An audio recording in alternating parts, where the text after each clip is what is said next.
Οκ, να καλωσορίσουμε το σερβοέλληνα τεχνικό, τον πρίγκιπα του Νερέτβα, τον πρώην καμάρι της ΑΕΚ, τον καβαλάρι του άσπου αλόγου του Τίγρη.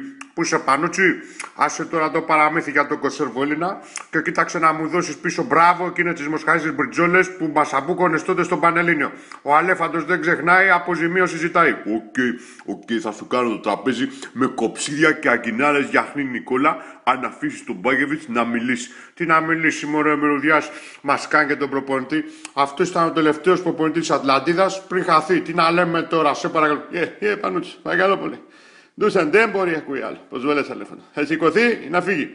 Νικόλα, σε παρακαλώ, κάλμα, please, κάλμα. Βρε, άσε το άλμα, εσύ ύψος και σπλάτος στον αλέφαντο. Κοίτα, Μπαγεβάκο, κάτσε τώρα που με βρήκες. Άμα θες να σου κάνω ένα σεμινάριο αυτό, να μάθεις να παίζεις το 5-3-3, μπας και σε πάνω στο Μελιγαλά να κάνεις βεντούς παίκτες. Δεν στα αξιγορέα. Δεν είναι πράγματα αυτό τώρα.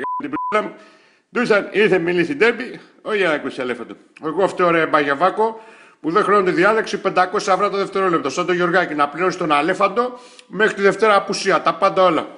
Οκ, Νικόλα, για τον ντέρμπι θα μας πεις τίποτα όμως. Ποιο ντέρμπι ρε Πανούτσι, παπούτσι, πώς για άλλο λέγες. Έχεις ένα μήνεν, το Λίνεν αυτό, εγκληματία, που κάθε και μου βάζει βασικό το Φούντα. Έπαιρνε και τέλος. Τι σε πείραξε τώρα το Φούντα. Απέλαση λέμε ρε. Ο Φούντας είναι καλός ή να τον εφουμάρεις ή να πάρεις και ένα πρό να το τραγουδήσουν οι Κολομόντο. Μπράβο, Λοκομόντο, μπράβο αυτή την. Δεν μπορεί να καταλάβω. Τι λέει το Αλέφαντο την ανάκτηση. Φούντα ήταν το μόνο που προσπάθησε χθες. Και προσπάθησε τι κάμω. 2 φορές έφυγε μόνος του και έκανε 2 ξεψυχισμένα σούλικες για να φάει από την κατοχή. Και έρχεται μετά το κορδελιό. Όχι, κορδέρο Νικόλα. Αλλά πες το και έτσι ρε Σιπάνουτσι. Και είναι τετακέ με τον τερματοφύλακα. Και αντί να το παστελώσει, σημάδεψε ένα ζευγάρι τριγώνια που ήταν από πάνω. Εγκλήματα λέμε ρε, εγκλήματα ρε, πάταγος ρε.